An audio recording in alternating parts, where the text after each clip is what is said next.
Good day to everyone. Welcome to our first lesson of our General Physics 2 subject. Today, we are going to discuss the overview and basics of electromagnetism. Let's start with an overview. As you can recall from your Physics 1 class, you've learned about several kinds of forces, and these include the weight, the tension, friction, and the normal force. As we continue our study of physics, we will learn that all forces are expressions of just four distinct classes of fundamental forces. Or, and the two of these forces are very familiar with everyday experience, while the other two involve interactions between subatomic particles that we cannot observe with the unaided senses. Let's start with the gravity. So gravity, or the gravitational interactions, includes the familiar force of your weight, which results from the Earth's gravitational attraction acting on you. The mutual gravitational attraction of various parts of the Earth for each other holds our planet together and even galaxies. So the second familiar class of force is the electromagnetic force. So this electromagnetic interaction includes electric and magnetic forces. So you will learn more about these topics as we go on with this course and discuss in detail the different concepts about this electromagnetic force. And this is responsible for the holding of electrons in place, while the other two classes of interactions are less familiar, as what I have said earlier. So the strong force, or the strong interaction, is responsible for holding the nucleus of an atom together. Without the strong interaction, the nuclei of atoms essential to life, such as carbon and oxygen, would not exist. While the weak force, or the weak interaction, um, it has a short range that plays a role only on the scale of the nucleus or smaller. The weak interaction is responsible for a common form of radioactivity called beta decay, in which a neutron in the radioactive nucleus is transformed into a proton while ejecting an electron and a nearly massless particle called an antineutrino. The important application of the weak interaction is the radiocarbon dating. This is a technique that enables scientists to determine the ages of many biological specimens. So in this course, generally we will study about electric charge and the conservation. We can see how objects become charged, and we can also calculate the electric force between objects using Coulomb's law. And also we will learn the distinction between the electric force and electric field. For that, we can calculate and even visualize and interpret the electric fields due to many charges. Magnetic interactions involve particles that have an electric charge, an attribute that is as fundamental as mass. Just as objects with mass are accelerated by gravitational forces, so electrically charged objects are accelerated by electric forces. I think you are very familiar with charges, especially during our childhood. It is typical to see this kind of animation every time you touch a socket or wire. Hence, it is important to understand how it works to fully grasp the applications of this concept. Let us start with the basic. Um, this is the usual structure of an atom. So, as shown in this figure, the nucleus contains over 99.9% of the atom's mass. The particles of the atom are the negative electrons. So these are the electrons that surrounded the nucleus.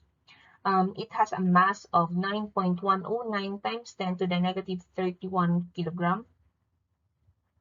The positive proton with a mass of 1.673 times 10 to the negative 77 kilogram, and the uncharged neutron with a mass of 1.675 times 10 to the negative 27 kilogram.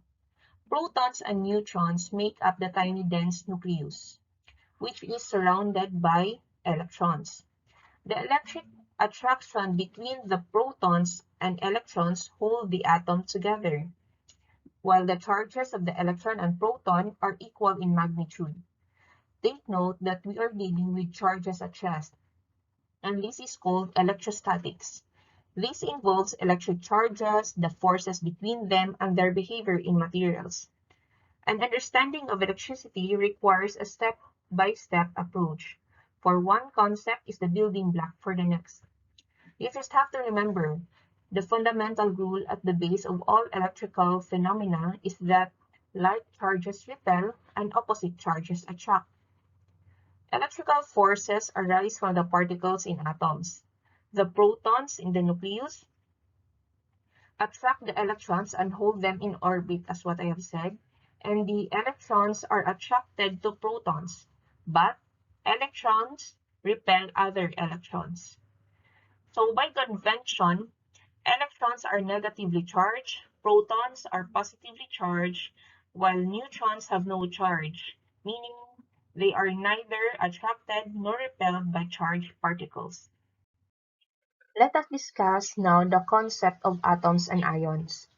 Take a look at the figure to differentiate a neutral atom, a positive ion, and a negative ion. When you say a neutral atom, it has the same number of protons as electrons. Take, for example, a neutral lithium atom. So it has 3 protons and 3 electrons. It has electrons equals protons, meaning it has 0 net charge. So if one or more electrons are removed from an atom, what remains is called a positive ion. So this is an example of a positive lithium ion. So it has 3 protons and 2 electrons. It has fewer electrons than protons, and compared to protons, meaning it has positive net charge. While a negative ion is an atom that has gained 1 or more electrons. So it has 4 electrons and 3 protons. Okay? Meaning it has more electrons than protons. It has negative net charge. This gain or loss of electrons is called ionization. To give a body an excess negative charge, we may either add negative charges to a neutral body or remove positive charges from that body. Similarly, we can create an excess positive charge by either adding positive charge or removing a negative charge.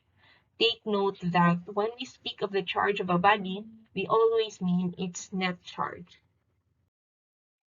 In Physics 1, you have learned about the conservation of energy, which means an energy is cannot be created nor destroyed, but it only transforms into another form.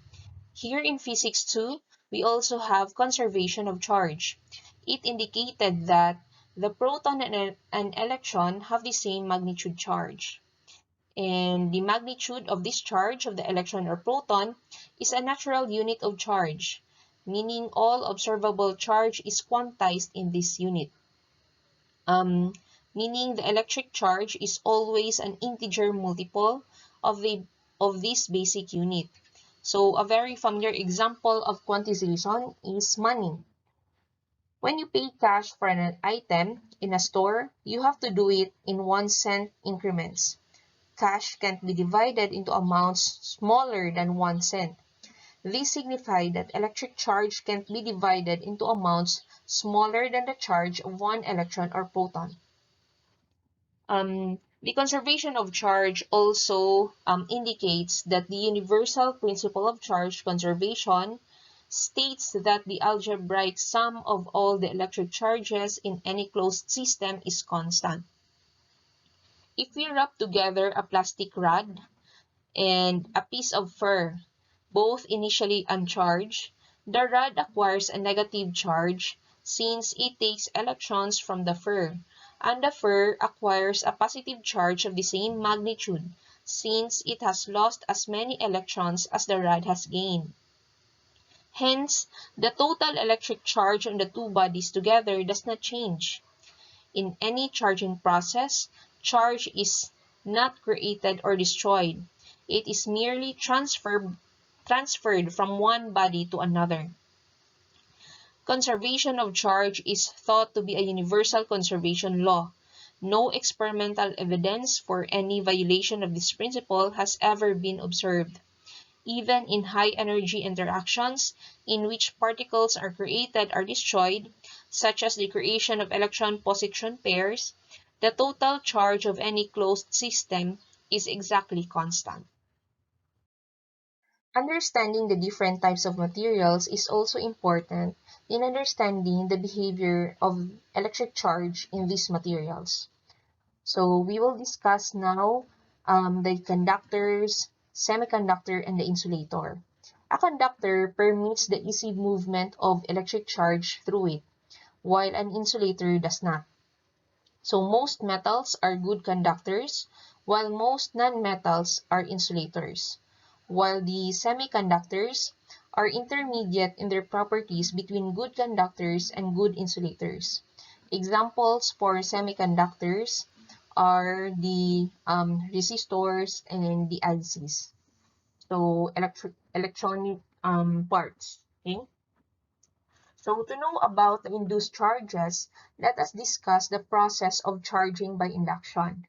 If we have a neutral sphere and when we place a negatively charged rod to the sphere, the negative rod is able to charge the metal ball without losing any of its own charge.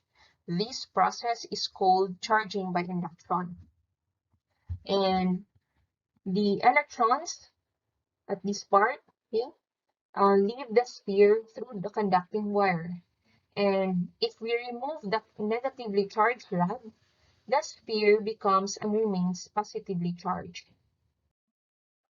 Now let's discuss about electric forces on uncharged objects. The charges within the molecules of an insulating material can shift slightly. As a result, a comb with either sign of charge attracts a neutral insulator. By Newton's third law, the neutral insulator exerts an equal magnitude attractive force on the comb. So we note that a charged body can exert forces even on objects that are not charged themselves. Say for instance, if you rub a balloon on the rug and then hold the balloon against the ceiling, it sticks, even though the ceiling has no net electric charge. So here, after you electrify a comb by running it through your hair, you can pick up an uncharged bits of paper or plastic with it, as shown in this figure. How is this possible? This interaction is an induced charge effect. Even in insulator, electric charges can shift back and forth a little when there is charge nearby. So as shown in this figure, the negatively charged plastic comb causes a slight shifting of charge within the molecules of the neutral insulator. This effect is called polarization. The positive and negative charges in the material are present in equal amounts, but the positive charges are closer to the plastic comb and so feel an attraction that is stronger than the repulsion felt by the negative charges, giving a net attractive force.